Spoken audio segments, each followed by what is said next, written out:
Добрый вечер, шановные телекледачи. Мы рады зноў сустрэцца з вами ў тэлекавярні «Вячэрні Віцебск». Всем добрый вечер. Вітаю тебя таксама. Прывітанне, Ваня. Ну і вось сёння серада, не чацвер, так. але мы працягваем, нават не працягваем, узнаўляем уже так у новым годзе нашыя сустрэчы, якія звязаныя з гісторыяй Віцебска і не толькі з нашай ўсёй краіны. Тэлевізійныя курсы па гісторыі Віцебска распачаліся, колькі вот таму я ўжо нават не памятаю. Мы па храналогіі таксама ўжо бывалі ў розных перыядах. І туды нас закідвала. Вось, а куды нас сёння завядуць? Сёння мы будзем распавядаць пра гісторыю музея. Ну, у нас ёсць эксперты, таму будзем адразу з імі знаёміцца і пачынаць. Пачнем з афішы, а потым ужо нашы госці, якіх вы добра ведаеце.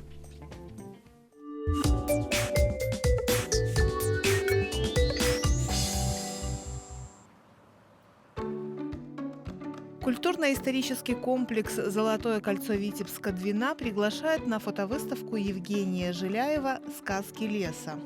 Экспозиция – результат наблюдений за окружающим миром. Лес показан одновременно и главным героем выставки, и окружающим пространством. Всегда разный, но каждый раз притягательный лес предстает в виде сказочного героя, у которого своя жизнь, свои радости, печали и заботы. Выставка работает с 10 часов. Витебский областной методический центр народного творчества приглашает на выставку работ докшицкого народного мастера Виктора Горбачева. Экспозиция называется «Магия дерева».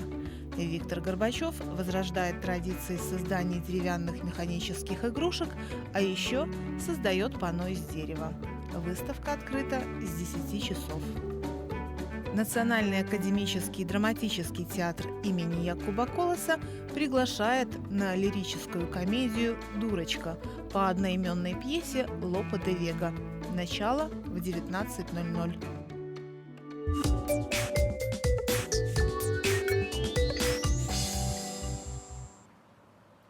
Ну што ж, будзем пачынаць, і як высветлілася, пакуль ішла афіша, што гісторыя музеяў у нас пачнецца не з Віцебска, а мы спачатку перанясемся ў Грэцыю з дапамогай нашых экспертаў. Гэта ўсім вядомы Дзяніс Юрчак, кандыдат гістарычных навук, дацэнт, і Кацярына Плытнік, якую мы адразу віншуем з тым, што яна літаральна некалькі дзён таму стала кандыдатам культуралагічных навук. Ну, не дзён, час прайшоў, працэс даволі даволі зацяглы. Калі выклала ў зацяглы. Інстаграм, я ад таго часу лічу.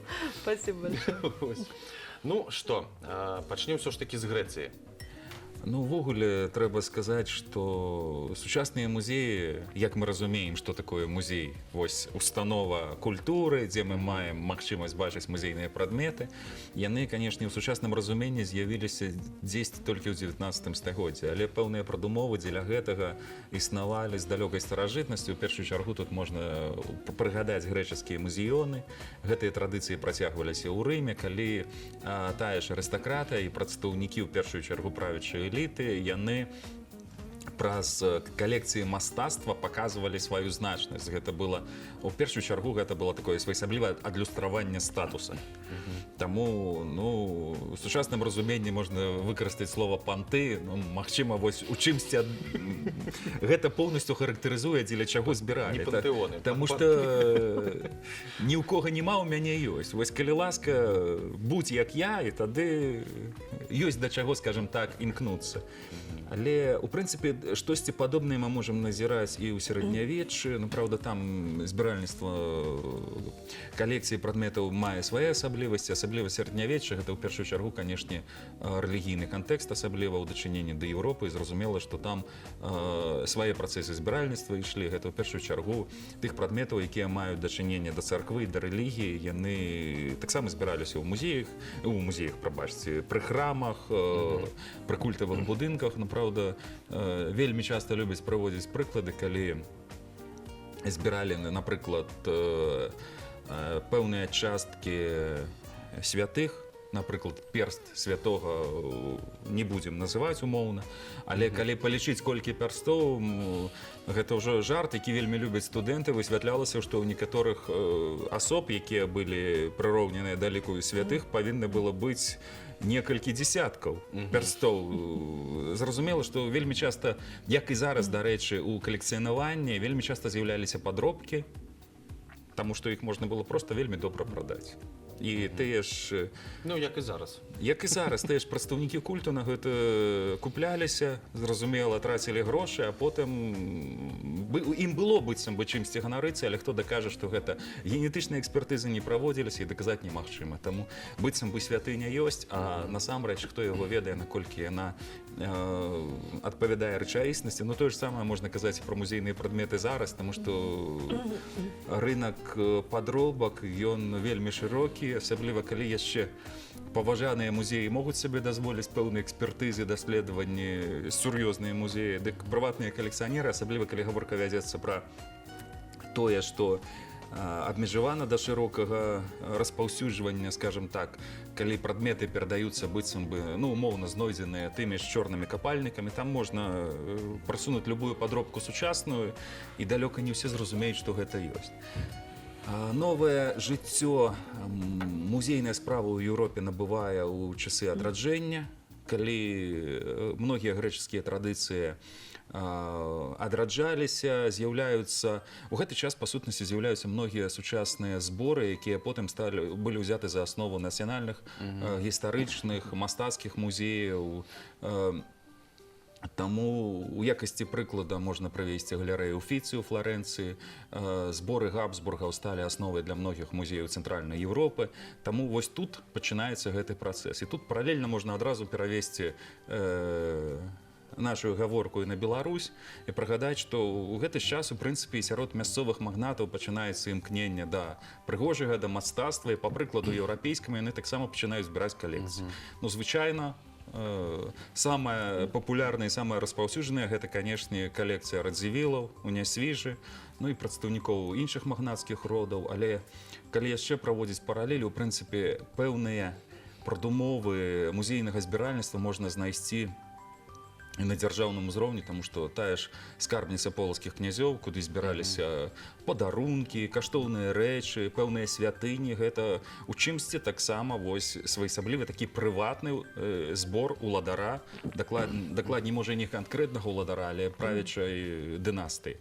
Тое ж самае можна сказаць пра Вялікае княства Літоўскае. Таму калі адштурхоўвацца ад гэтага, зразумела, што першыя не прадумовы, а першы протамузей своеасаблівы, ён з'яўляецца ў Полацку, і вось мы якраз прывязваемся да Віцебскай зямлі, таму што Полацкае княства... Прывязаліся. Вось як мы прыйшлі, што першы музей у Полацку, так? Пачыналі з Грэцыі, так было. Таму слаўныя традыцыі першага музея, Нацыянальны полацкі гісторыка-культурны музей-запаведнік, і зараз працягвае. Так што тут вось гэтыя паралелі можна праводзіць. Калі больш падыходзіць ужо да сучаснасці, адштурхоўвацца ад таго, што ўсё ж такі сучасныя музеі, у сучасным разуменні, звычайна мы адштурхоўваемся ад 1795 года, калі быў нацыяналізаваны Лувр, і па сутнасці ён становіцца нацыянальным музеем. Вось тут з'яўляюцца, ідуць працэсы, мы ўжо звярталіся да гэтай тэмы, калі абмяркоўвалі іншыя пытанні, ідуць працэсы стварэння нацыянальных дзяржаў у Еўропе. І зразумела, дзеля таго, каб абгрунтаваць, каб закласці ідэалагічную аснову нацыянальнай дзяржавы, патрэбна была свая гісторыя, а сваю гісторыю прасцей за ўсё паказаць праз музейныя прадметы. Як вынік, паступова па прыкладзе Францыі ідуць іншыя дзяржавы. Ну, не абавязкова гэта магло быць шляхам нацыяналізацыі якой-небудзь калекцыі тых жа прадстаўнікоў правячай дынастыі, ці наадварот шляхам стварэння свайго музею. Мэта музея паказаць гістарычны шлях, які прайшоў той ці іншы народ, тая ці іншая дзяржава. І вось гэта прасцей за ўсё было зрабіць. Ну, дарэчы, і там жа можна было паказаць і гісторыю іншых дзяржаў, в першую чаргу заваяваных і падпарадкаваных. Гэта таксама сведчыла ўжо пра магутнасць канкрэтна гэтага народа. Таму нездарма ў той жа Францыі ці ў англійскіх музеях мы можам бачыць не толькі прадметы з Францыі і з Англіі. Мы можам бачыць... Ну, англійскіх можна бачыць, французскіх у Францыі... Ну, мы можам бачыць там гісторыю ўсяго чалавецтва і шматлікія калоніі. Той жа Наполеон актыўна збіраў усё з Егіпта, вывозіў, і пытанне па сённяшні дзень актуальна стаіць. Таму гэтыя працэсы паступова перакідваюцца і на нашы землі, але ў чыстым выглядзе пра нараджэнне музею ў 19 стагоддзі у нас можна казаць, але ёсць пэўныя нюансы. Ну, па-першае, у гэты перыяд у нас таксама збіраюцца прыватныя калекцыі ці калекцыі навуковых устаноў адукацыі.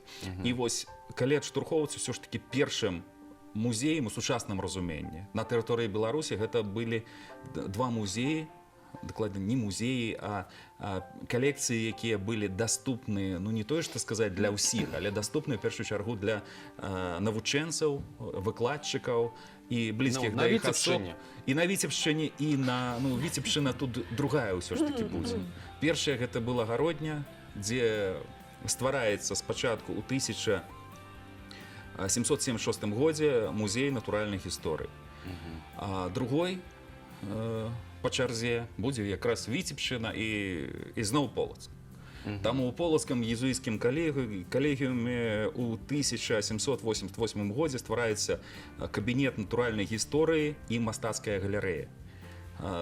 Спецыяльна па праекце Грубера да калегіума была дабудаваны спецыяльны будынак, дзе выстаўляліся гэтыя прадметы. Дарэчы, калекцыя натуральнай гісторыі была вельмі багатая, і там было што паказаць. Калекцыя карцін таксама прыгадваюць па меншай меры 60 прац. У тым ліку, проста каб мы разумелі, што было ў Полацку. Была праца да Вінчы, Рубенса, Дзюрера, і ў тым ліку мясцовых мастакоў. Арыгіналы. Ну, па меншай меры, яны думалі так. Наколькі арыгіналы... Мы памятаем, экспертызы было зрабіць цяжка. Ну, вось вернемся да таго ж самага пытання, што падробкі таксама маглі быць. Так, вернемся. Дзе зараз? Дзе зараз... На той момант езуіты былі ў Расійскай імперыі дазволены, затым ордэн прыпынілі. Больш таго, калекцыя і ўвесь калегіум перайшоў піярам, а затым у 30-х годах у 19 стагоддзі ўсё было вывезена збольшага ў Пецярбург. І разышлося потым, не толькі затрымалася так, разышлося па розных установах, таму, у прынцыпе, у чымсьці можна прасачыць гэтую калекцыю, але гэта ўжо тэма асобных даследаванняў, туды мы паглыбляцца не будзем, таму што тут патрэбны спецыялісты, якія займаліся гэтай тэматыкай. Але тым не менш, паказаць было што. Таму былі і іншыя установы, не толькі езуіцкі калегіум, былі установы сістэмы адукацыі Расійскай імперыі, пры якіх таксама ствараліся тыя ж кабінеты натуральнай гісторыі ці штосьці падобнае. І таму гэта мы можам прасачыць вось гэтыя тэндэнцыі і ў Віцебску ў тым ліку, ну і ввогуле па ўсёй Беларусі на той момант. Яшчэ адной асаблівасцю развіцця музейнай справы ў гэты час з'яўляюцца прыватныя калекцыі, таму што калекцыянаванне ніхто не адмяняў. І калі... Мне проста цікава, мы да раслін прыйдзем ці не, да Адамава, пра якога у нас уже, канешне, была да раслін у тым ліку, таму што калекцыя Адамава гэта калекцыя той же натуральнай гісторыі, ну як, не біялагічная, а батанічная ўсё ж такі, напэўна, калекцыя, гэта адзін з яскравых прыкладаў, прычым сабраных на месцы. Плюс яскравы прыклад, калі будзем ўсё ж такі адштурхоўвацца ад Віцебшчыны, гэта Тызенгаузы ў паставах. Канстанцін Тызенгаус збірае вялікую арніталагічную калекцыю, каля 3000 прадметаў. Плюс у яго калекцыя карцін была, калі пра карціны, так,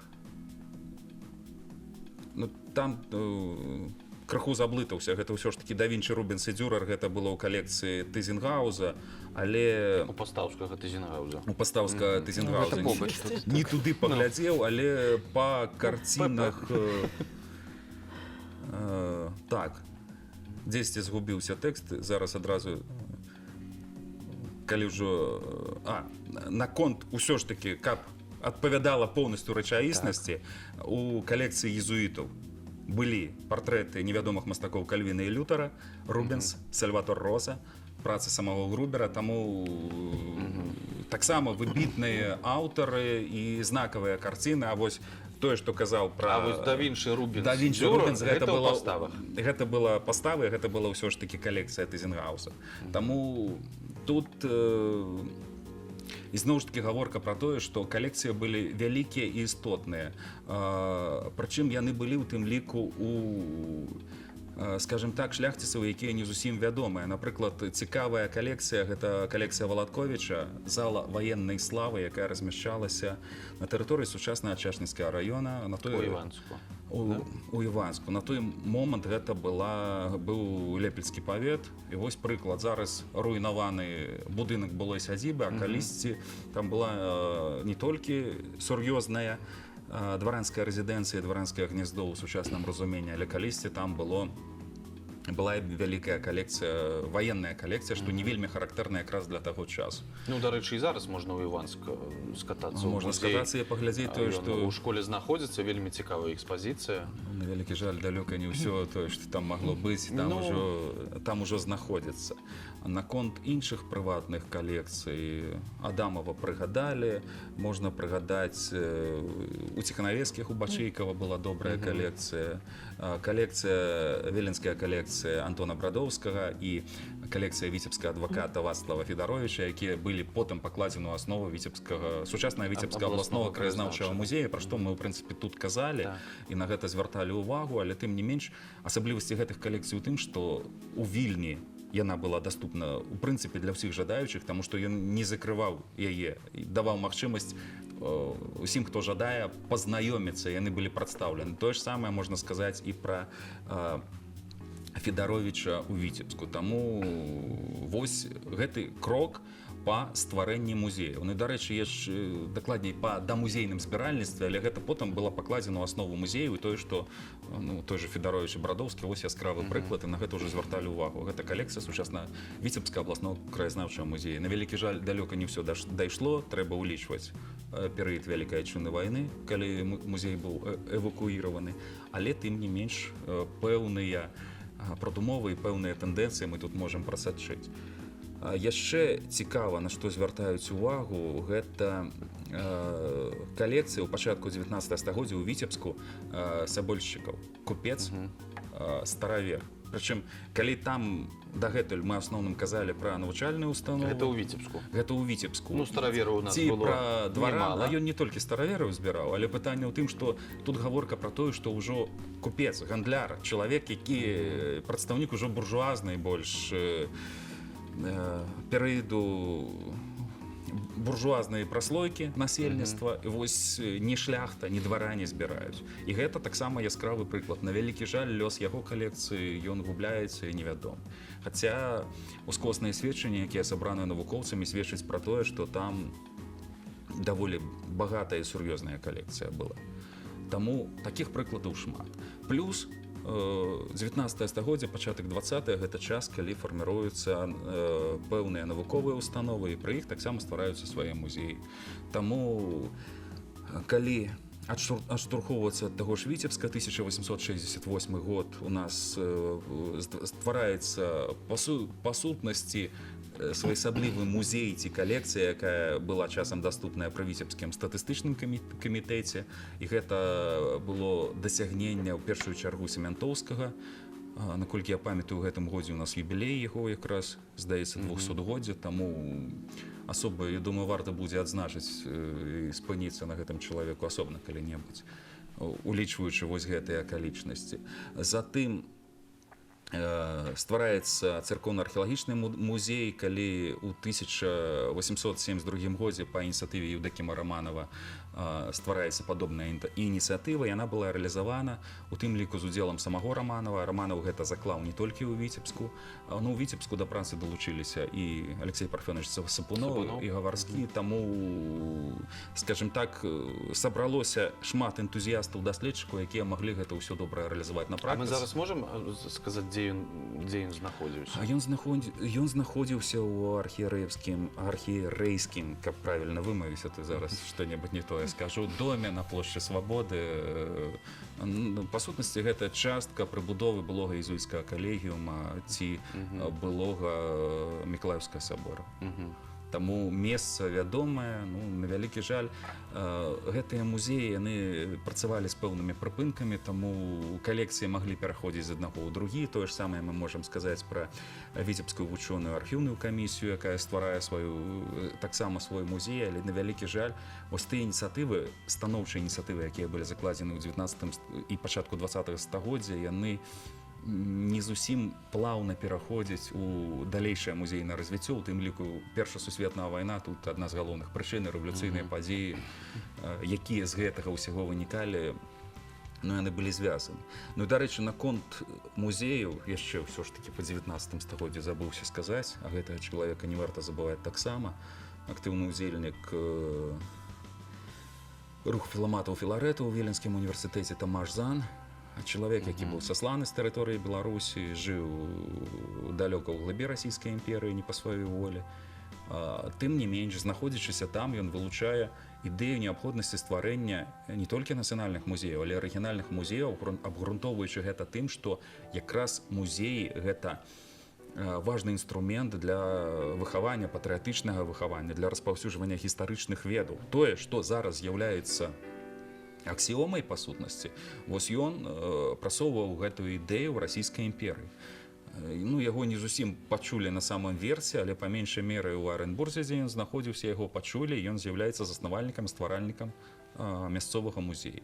Таму вось такая выбітная асоба, звязаная з нашай гісторыяй, звязаная ў тым ліку з музейнай справай, галоўнае сваім, у першую чаргу, сваімі ініцыятывамі і ідэямі, якія у многім апераджалі час. А ўлічваючы тое, што Тамаш Зан пахаваны на Віцебшчыне, яго магіла ў Смалянах на могілках захоўваецца, таму яго ўсё ж такі варта прыгадаць. Но ўсё ж такі функцыя музея, яны застаюцца больш захаванне і дэманстрацыя, не даследаванне, не нейкія навуковыя працы, ці ўжо можна казаць пра тое, што... Ну, на той момант, калі гэта кабінет пры вучэбных установах, гэта ўсё ж такі даследаванне і навуковыя працы на месцы, тая ж натуральная гісторыя. Таму тут розныя функцыі, яны спалучаюць, але... Ну, напэўна, і зараз тое самае, калі фонды нашага абласнога краязнаўчага музея, я думаю, што там працаваць, і даследаваць, і даследаваць. Даследчыцкая функцыя адназначна, і больш таго, ўсё ж такі з развіццём мы атрымоўвалі ўсё новыя і новыя функцыі, і да іх мы сёння падыдзем абавязкова, таму што... Калі паспеем. Паспеем. Мы ўжо рэвалюцыю амаль прайшлі, таму... Калі адштурхоўвацца ад рэвалюцыйных падзей, 1917 год, затым заканчэнне Першай сусветнай вайны, утварэнне Беларускай савецкай сацыялістычнай рэспублікі, ўсё змяняе. Хаця першы музей на Віцебшчыне ў чымсьці варта казаць, што з'яўляецца ўсё ж такі у той перыяд, калі БСР яшчэ абвешчана не была, таму што мы, калі святкавалі стагоддзе Віцебскага абласнога краязнаўчага музея, У 18-м, калі адштурхоўвалася, што яго падмуркам яго стварэння з'яўляецца губернскі музей, утвораны ў 1918 годзе. Вось ён прыклад стварэння губернскага музея, калі тут пачынаюць акумуліраваць, збіраць паступова прадметы музейнага значэння і распаўсюджваць іх. А галоўнае, што гэта музей уже, які быў накіраваны для выхавання грамадзян, для распаўсюджання пэўнай, для пашырэння гістарычных ведаў сярод мясцовага насельніцтва, таму што ён быў даступны для насельніцтва. Гэта ўжо не прыватныя калекцыі ці калекцыі навуковых, калі навуковыя яны больш адкрытыя, вучэбныя установы, ўсё ж такі туды далёка не кожны мог патрапіць. Таму пэўныя нюансы ёсць. Але пачатак музейнай справы ў савецкі час ўсё ж такі на Віцебшчыне будзем адштурхоўвацца, канешне, ад Віцебскага абласнога краязнаўчага музея, хаця ў гэты час паступова, асабліва ў 20-е гады, з'яўляецца краязнаўчыя музеі ў іншых акруговых цэнтрах і ў цэнтрах раённых, таму на вялікі жаль яны потым абрываюцца. Но тым не менш, 20-е гады гэта актыўнае развіццё краязнаўчага руху. І ўсё, што з гэтым было звязана, больш таго, гэта перыяд, калі ідзе нацыяналізацыя, нацыяналізацыя ўжо прайшла, а потым доўга разбіраліся з тым, што нацыяналізавалі, што з гэтым рабіць. Але шмат прадметаў, якія былі з прыватных калекцый тых жа памешчыкаў, і яны становяцца часткай нацыянальнага здабытку, яны становяцца часткай культурнай спадчыны новай савецкай дзяржаўнасці. Іх трэба было захоўваць, і дзеля гэтага утвараецца сетка музею. Прычым яна актыўна развіваецца, але на вялікі жаль там не такія поўныя сведчанні. Тут трэба, напэўна, доўга і спецыялізавана займацца, каб прасачыць лёс музеяў, якія прыгадваюцца, напрыклад, у 29-м годзе. А гэта музеі ў Бешанковічах, у Дрысе, у Гарадку, Лепелі, Сянно, Талочыне, у Шачы. Потым мы будзем казаць, калі ідзе ўтварэнне музею, у тым жа тое ж Сянно, 1995 год. Вось яно. Абрываецца па зразумелых прычынах. Там ідзе згортваецца і краязнаўчы рух. 30-е гады не самы такі светлы час у нашай гісторыі. Затым яшчэ больш змрочны час, Вялікая Адчынная вайна. Ну а пасля, у першую чаргу, канешне, асноўныя сілы былі скіраваны на аднаўленне народнай гаспадаркі, аднаўленне ўвогуле ўсёй краіны. Але тым не менш, у тым жа Віцебску ідзе актыўнае развіццё музейнай справы. 40-й год з'яўляецца антырэлігійны музей. Дзеля гэтага прыстасоўваецца спецыяльна былы касцёл святога Антонія. Прычым які быў насупраць ратушы. Які быў насупраць ратушы на месцы вось гэтых трох фонтанаў. Дакладней, фонтана аднаго, трох жанчын. Штосьці яны расфонтаніліся. Так, плюс яшчэ, напэўна, варта звярнуць увагу на тое, што ў нас ствараецца... А яшчэ пра карцінную галерэю Пэна. І карцінная галерэя Пэна, і музей сучаснага мастацтва, які аснаваў, калі ў нас з'яўляецца Віцебскае народнае мастацкае вучылішча. Таксама збіралася цікавая калекцыя, на вялікі жаль, нічога не засталося. Хаця гэтая тэма даволі добра даследавана мясцовымі спецыялістамі, ёсць нават манаграфія спецыялізаваная. Галерэя Пэна, якая з'яўляецца як карцінная галерэя аднаго мастака, вядомага мастака з вялікай калекцыі, і па сутнасці з'яўляецца раней, чым сучасны нацыянальны мастацкі музей. Дакладней, там 39-й год адначасова, але тым не менш Віцебску ёсць чым ганарыцца. На вялікі жаль, лёс значнай колькасці работ Пэна невядомы. Таму што Вялікая Адчынная вайна сваё зрабіла. Зробім перапыначак і даведаемся пра чарговы арт-аб'ект, пра які нам распавядзе Артемій Васілевіч, а потым зноў вернемся да нашай размовы.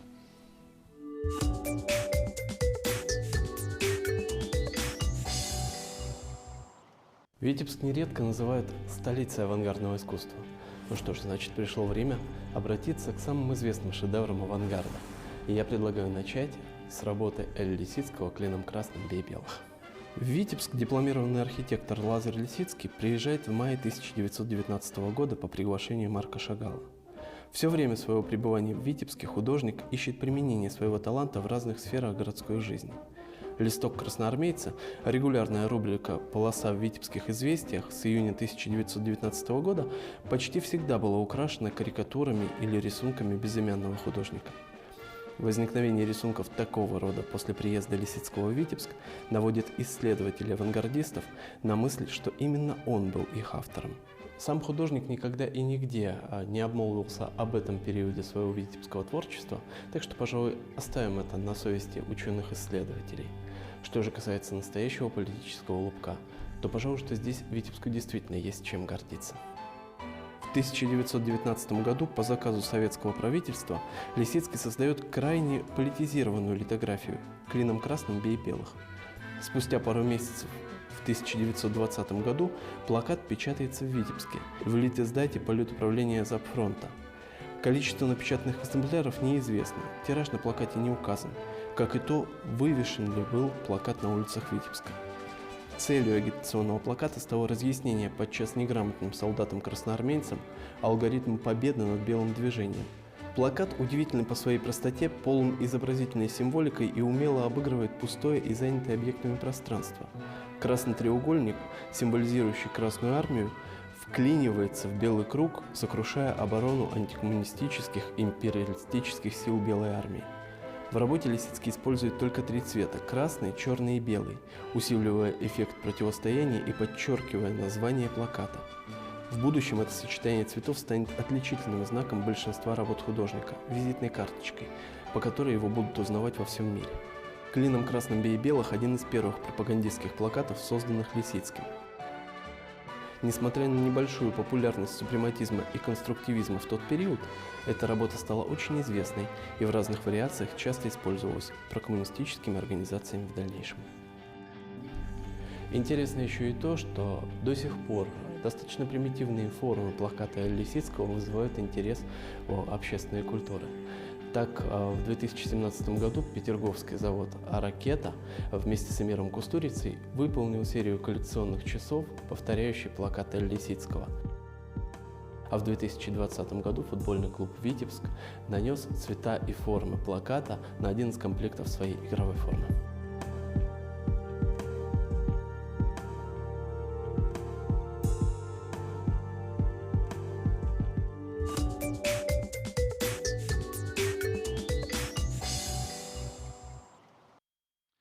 Мы працягваем нашу размову і ўжо зараз у нас тут падыдзем уже і да сучаснасці, дзе нам дапаможа Кацярына. Ну, але спачатку яшчэ Дзенісу Валерыевичу ёсць што сказаць.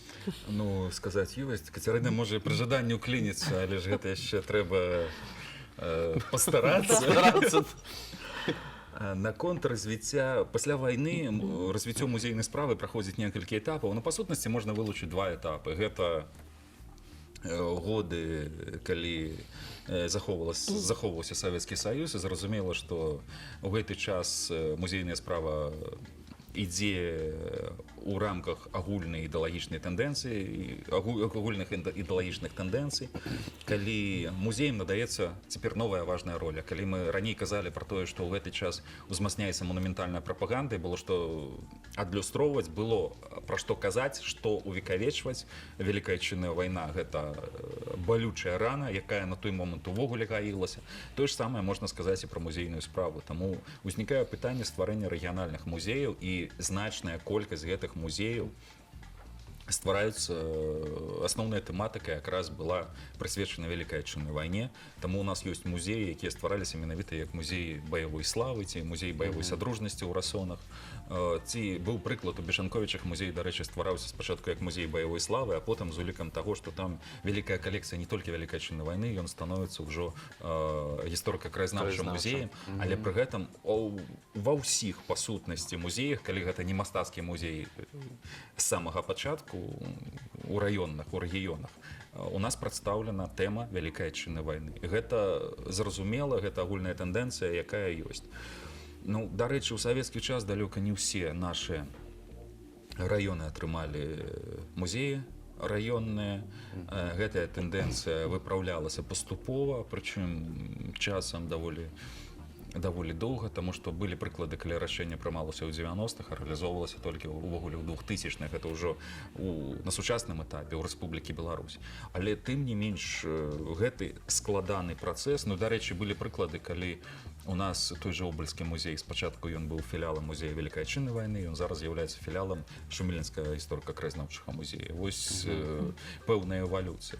Але тым не менш тэндэнцыя прывяла да таго, што зараз мы можам смела казаць, у нас 28 музеяў са шматлікімі філіаламі, таму што ёсць музеі, якія маюць больш дзесятка філіалаў, той жа Нацыянальны полацкі гісторыка-культурны музей-запаведнік. У рэгіянальных музеяў часам ёсць не па некалькі філіалаў.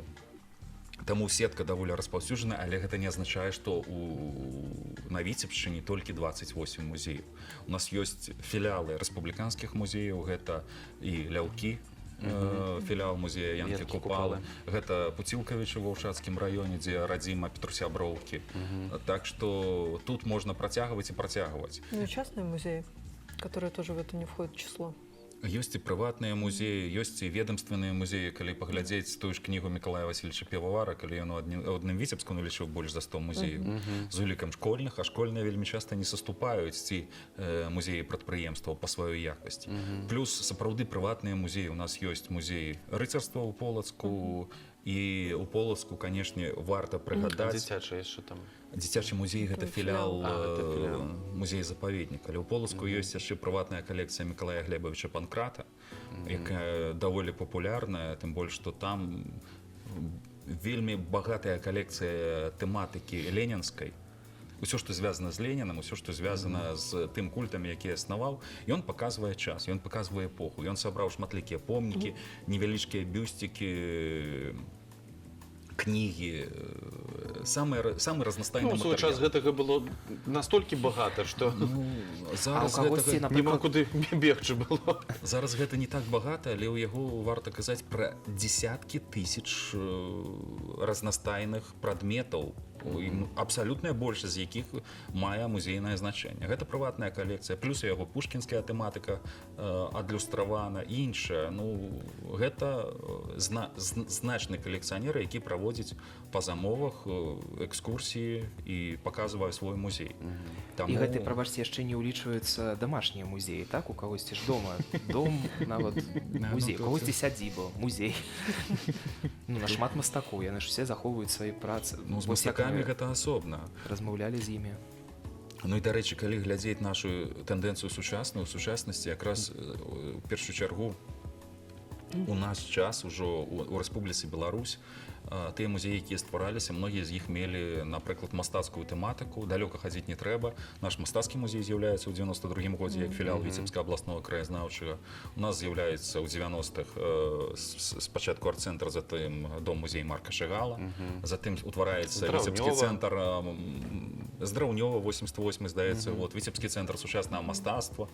Апошні прыклад наш — гэта музей гісторыі Віцебскага народнага мастацкага вучылішча, які таксама запатрабаваны, як паказвае практыка, гэта тыя установы, якія карыстаюцца папулярнасцю. Хаця ў нас адкрываюцца і краязнаўчыя музеі. Апошні прыклад, чаму мы зараз можам казаць пра тое, што ў кожным раёне ёсць, роўна год назад, крыху больш ужо год, у студзені 2020 года адкрыўся музей, афіцыйна, нарэшце адкрыўся музей у Дуброўні. Гэта быў апошні раён, у якога не было свайго асобнага музея. Яны маюць гэты музей. Як юрыдычная асоба, хаця гаворка і праца вялася доўгія годы. І вось ён вынік. Таму музейная справа у нас развіваецца, але ёсць свае адметнасці. Зразумела, вось пра тое, што мы казалі. Музей цяпер гэта не толькі распаўсюджванне ведаў пра гісторыю, гэта не толькі частка патрыятычнага выхавання, але гэта і даследчая праца, і не толькі даследчая. Зараз яшчэ ўсё ж такі ў нас арыенцір гэта турызм, таму што вось нарэшце Дзяніс зараз можа адпачыць. А Кацярына нам распавядзе, таму што, ну, акрамя таго, што Кацярына у нас кандыдат культуралагічных навук, яна яшчэ і у нас па сутнасці галоўная па турызме ў горадзе, так? А дысертацыя па музеях, дарэчы, таму тут... Таму, ну і Кацярына прыйшла до нас не з пустымі рукамі. Можна? Можна? Все, можна все возьму. Так. Ну, распавядайце, што ў нас тут ёсць, і што ў нас з турызмам, і наколькі сапраўды зараз запатрабаваныя турыстамі музеі, таму што, ну, сам ведаеш, што далёка не ўсе турысты любяць музейны. Кажуць, я не музейны, все, дайте мне походить. Да, на самом деле абсолютно по-разному, естественно, туристы относятся, и тут можно говорить и про туристов, и про местных жителей. Ну и когда мы говорим о том, что у музея возникают сейчас какие-то функции, да, там то же самое научное, то есть оно как было, так и остается, где-то идеологическое воспитание, патриотическое воспитание, то сейчас одна из таких функций, которая выходит во многом на первый план, это рекреационная функция. То есть когда в музей приходят для того, чтобы отдохнуть, для того, чтобы хорошо провести время, узнать что-то новое, причем это идет даже не столько, естественно, не столько с нашей территории, сколько это вообще мировая тенденция уже. И сейчас даже в английской литературе исследователи выделяют специальный термин. Они говорят о том, что одна из функций музея сейчас, ну, можно сказать, рекреационно-образовательная. То есть, когда с помощью каких-то игр, с помощью какого-то проведения досуга мы получаем определенные знания. То есть это, конечно, уникально для музея, то есть как такой феномен, когда с одной стороны ты вроде бы получаешь знания, а с другой стороны это все очень ненавязчиво в игровой форме. Но, в общем-то, это то, что отличает музей практически от любого другого учреждения культуры или индустрии развлечений. Но если мы говорим, конечно, про современного туриста, то Сергей, естественно, не даст соврать.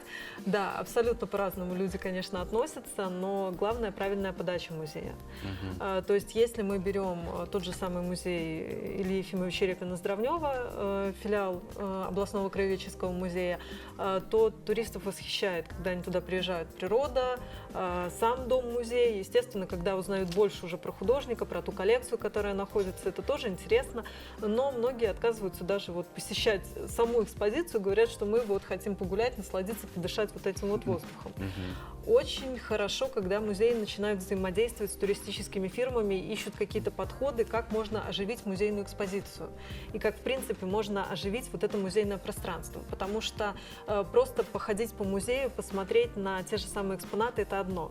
Но когда экспонаты, что называется, оживают, это совсем другое.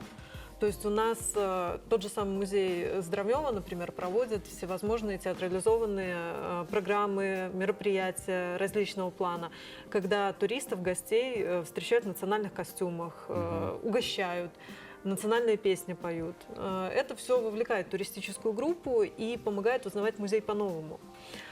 Такие же примеры можно привести и музей Марка Шагала в Витебске, когда на день рождения художника на 7 июля проводятся театрализованные какие-то представления, музейные праздники так называемые.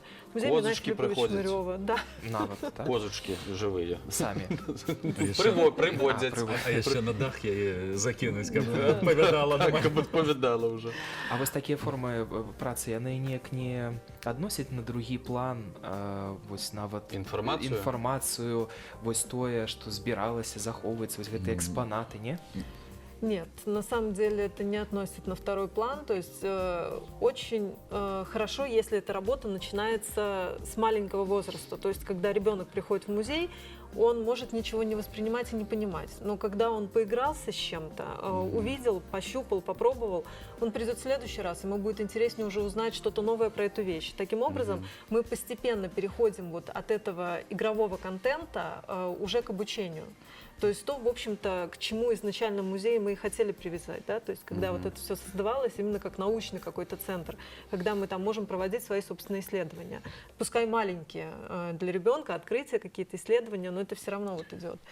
Тут ёсць адваротны бок яшчэ, ўсё ж таки кожны сам выбірае, дзеля чаго ён прыходзіць. Калі яму прапановваюць праграму, ён можа выбраць праграму, а можа наадварот зарыентавацца, як многія любяць тыя ж мастацкія музеі, зайсці проста паглядзець у цішыні, паглядзець на тыя шэдэўры, якія там выстаўлены, на тыя карціны, і для іх гэта надае своеасаблівую асалоду. Ну а наконт, дарэчы, турызма, яшчэ проста прыклад арыентацыі нашых музеяў. Могу сказаць, што вось у гэтым годзе вельмі моцна, напрыклад, прасеў музей Марка Шагала і той жа нацыянальны полацкі гісторыка-культурны музей-запаведнік па колькасці наведвальнікаў. Па адной простай прычыне. Ковід і, адпаведна, ўсе абмежаванні па турыстах. Таму што наведвальнікі, асноўная маса па гэтых двух, і не толькі двух, і Віцебскі цэнтр сучаснага мастацтва таксама вельмі моцна залежыць ад турыстаў. Не стала турыстаў, адпаведна, вялікая маса патэнцыйных наведвальнікаў, а многія ў Віцебск той жа едуць як у Віцебск, горад мастакоў. Ці ў Полацк наведаць Сафію, наведаць музей, як правильно назваць, Бібліятэку Семёна Полацкага? Не толькі бібліятэку, але кнігадрукавання. Нешта старадрукі сядзяць, і хочацца сказаць старадрукаванне, але гэта не зусім будзе правільна. Тут таму зразумела, што гэтыя музеі арыентаваны і заточаны пад турыстаў. Нездарма ў тым жа Полацку па колькасці наведвальнікаў, калі мы возьмем, колькасць наведвальнікаў Нацыянальнага полацкага гісторыка-культурнага музея-запаведніка раней перавышала колькасць жыхароў. Прычым больш, чым у 2 разы. Гэта калі б увесь Полацк па некалькі разоў кожны схадзіў у музей. Вось вынік. Можа, так і было? Ну, іншыя раёны чамусьці не даюць такой тэндэнцыі. Такі патрыятычны ўздым быў. Я яшчэ хочу запытацца, я просто нават на нейкую хвіліну выключыўся з размовы, таму што зачытаўся. Глядзіце, што ёсць. Вось такі дневник путешественника, Витебск, первая встреча. Что читаю? Вам показываю, а читаю, тут на отворотном боку написано: «Идея плытник», Кацярына, Лена. Так, и автор текста, и дизайнер, консультант Алла Радзецкая, я так разумею, так? Что это такое такая за милота? Ну, я просто, мне подобаются такие невеличкие книжки, и по тексте я хочу сказать, что то, что я поспел покуль почитать и вас прослухать, мне вельми сподобалось. На самом деле это своеобразный путеводитель по городу. То есть идея... Вот так он оформлен, коли что внутри, як рукопись. То есть идея путеводителя, каким образом она сформировалась и что вообще здесь в этом путеводителе. Некий мужчина, приблизительно лет 40-45, Так, Сергей. Я. приезжает... Денис. Приезжает к нам в наш город, Витебск, и начинает знакомство с городом. Самостоятельно, где-то подслушивает какую-то информацию у туристических групп, где-то что-то находит, почитал в интернете и описывает свои впечатления вот в таком вот дневнике. То есть по ходу хождения по городу он делает какие-то заметки, но одновременно зарисовки. Для туриста это возможность пройти тот же самый путь, то есть посмотреть те же самые места, которые вот этот виртуальный, конечно, турист придуманный, нереальный, прошел, что-то где-то оставил какие-то свои впечатления, то есть вот это вот можно как бы с таким вот дневником пройти. Ну и потом вот этот дневник логически имеет 3 продолжения. Да, то есть тут это все разворачивается как определенное какое-то повествование, как история. Что такое? Да, то есть изначально, если по хронологии... Это вандрука с детьми, с детками есть? Да, то есть если по хронологии смотреть, я думал, то... это просто 3 экземпляра. Нет. Три разные. Все идет по хронологии. То есть сразу он приезжает сам самостоятельно, да. Потом он привозит уже в Витебск своего друга-художника. То есть мы говорим о том, что Витебск – это город художников, и, естественно, человеку, который сам занимается, сам мастер, да, рисует, ему было бы тоже интересно посетить многие знаковые объекты, в том числе музеи. Тот же самый художественный музей, музей-усадьбы Ильи Репина-Здравнева и, как мы тоже отражаем, еще музей Витебского народного художественного училища. Следующая часть повествования, когда наш герой уже отправляет в Витебск свою жену на историческую конференцию. То есть уже как историку. Да, это вот что историк. я зараз. Да, Так, да. это советы для гісторика. Гэта ён жонку да Дулава на канферэнцыю накіраваў. Ён якраз зараз Дулаў недзе і ходзіць ужо. По канферэнцыі. Здесь еще в каждой вот этой части закладывается небольшое, ну, что-то типа задания, то есть квест. В частности, жене вот он советует там найти какую-то достопримечательность, посмотреть там, да, оценить еще что-то. Я там свою заначку. Да, немножко такой игровой контент включается. Ну и последняя вот часть — это путешествие с детьми, когда наш герой с женой, с ребенком также приезжают к нам в город, и мы рассказываем, что интересного можно посмотреть в Витебске с ребенком. То есть куда можно сходить, где можно погулять. Но опять, если возвращаться к музейной тематике, мы, конечно, их никак не могли обойти. Это музей Миная Филипповича Шмырева, который отличается, наверное, от многих витебских музеев тем, что там очень большой объем информации, несмотря на то, что тематика музея может быть чем-то достаточно сложной для восприятия, такая тяжелая, да, тема Великой Отечественной войны, хотя музей старается показывать различные аспекты, и в частности всю эпоху жизни Миная Филипповича. Они проводят игровые экскурсии, разработаны всевозможные квесты, игровые программы для детей и для взрослых, причем если для детей, то разного возраста, в зависимости от способности ребенка на данный период по восприятию информации. Ну и вот то, что нашим героям мы предлагаем, это посетить ночную экскурсию, и поскольку действие разворачивается как раз перед Новым годом, это сходить на партизанскую елку в музее Миная Филипповича Шмырева. То есть тоже как один из таких моментов уже, когда музей становится именно как центр рекреации. Не только познания, но и отдыха. Вельмі цудоўна, што у нас вось зараз ёсць гэтыя кніжкі, а дзе іх набыць, нават узяць турыстам, таму Тут, што я так разумею, вельмі складанае пытанне.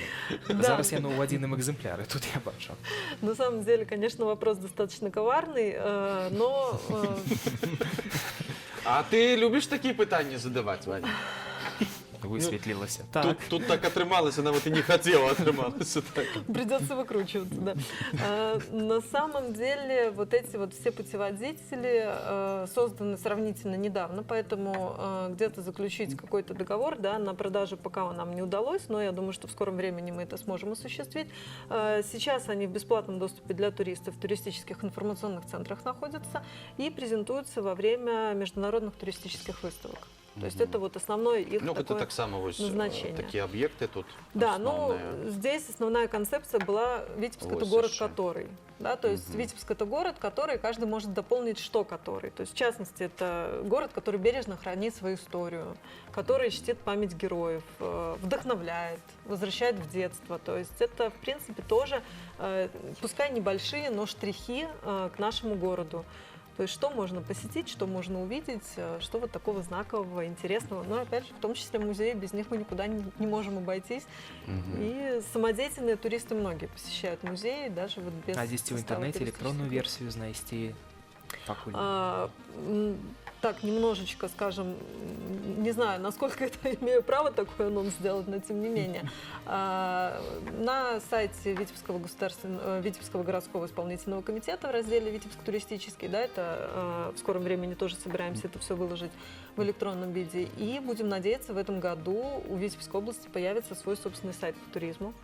Но это такое, насколько это анонс, не знаю уже. Ну, рассчитываем, очень на это надеемся. Ну Где-то і всё яшчэ будет у нас положено. одна добрая навіна, калі з'явіцца гэта просто цуд, а яшчэ і зноў пачаў сваю працу факультэт. Ну, не факультэт, адноўлена спецыяльнасць. Ну, Таксама наконт спецыяльнасць. спалучэння музеяў і турызму. З гэтага года, з 21-го, адноўлены набор на спецыяльнасць музейная справа, міжнародны турызм. І не міжнародны турызм, там культурная спадчына і турызм. Больш дакладна назву можна паглядзець на сайце Віцебскага дзяржаўнага універсітэта, але набор будзе адноўлены, таму што там сапраўды на гэтай спецыяльнасці рыхтуюцца спецыялісты, якія могуць працаваць як у музеях, а могуць так працаваць і у турыстычнай сферы, таму што зараз у нас не самыя лепшыя умовы для развіцця турызму і музеяў, але будзем спадзявацца, што гэты адкладзены попыт, які ёсць, ён вельмі хутка пасля таго, як сітуацыя нармалізуецца,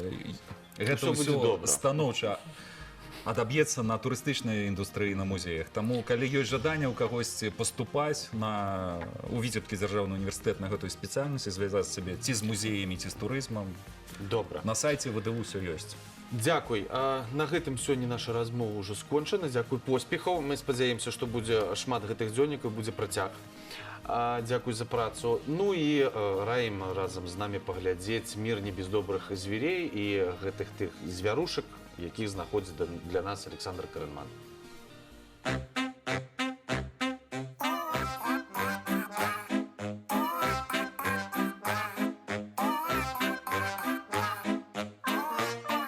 Всем привет! Это «Мир не без добрых зверей». Давно не виделись. И для начала давайте посмотрим, как изменила нас пандемия.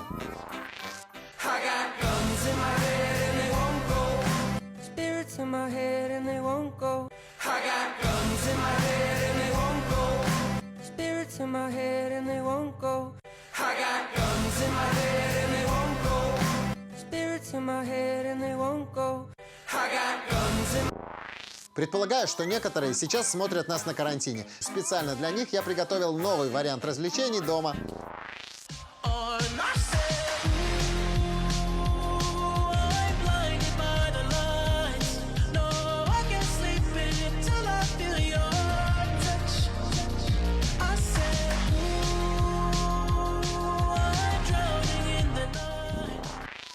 Ну а тем, кто сейчас не на карантине, самое время напомнить. Время летит. Не пропустите жизнь.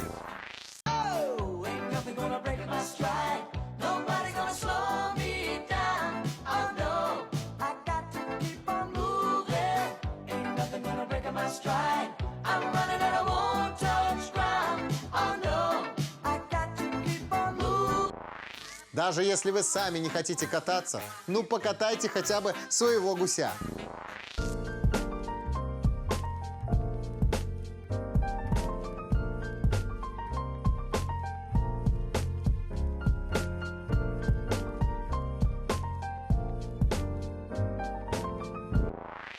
Кстати, если у вас также есть прикольный домашний питомец, мы ждем видео с ним в наш инстаграм Беларусь4 Витебск. Присылайте, не стесняйтесь, и мы покажем его в следующей программе.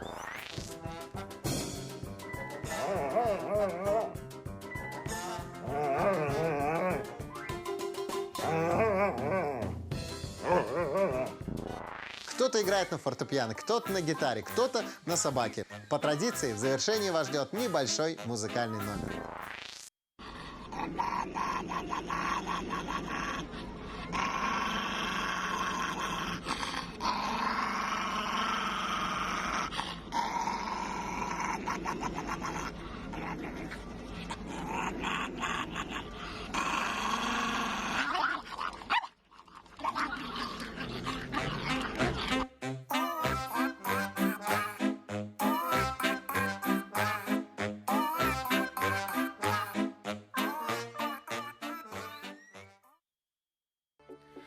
Ну, вось так павесялілі нас гэтай звярушкі. Ну, музычным нумарам скончылася гэтая рубрыка. Ну, мы таксама напрыканцы Так, мы развітваемся. Развітваемся і вам прапановваем паглядзець музычны нумар. Гэта будзе заслужаны аматарскі калектыў Рэспублікі Беларусь, ансамбль класічнага танца «Піруэт». Пакуль. Усяго добрага.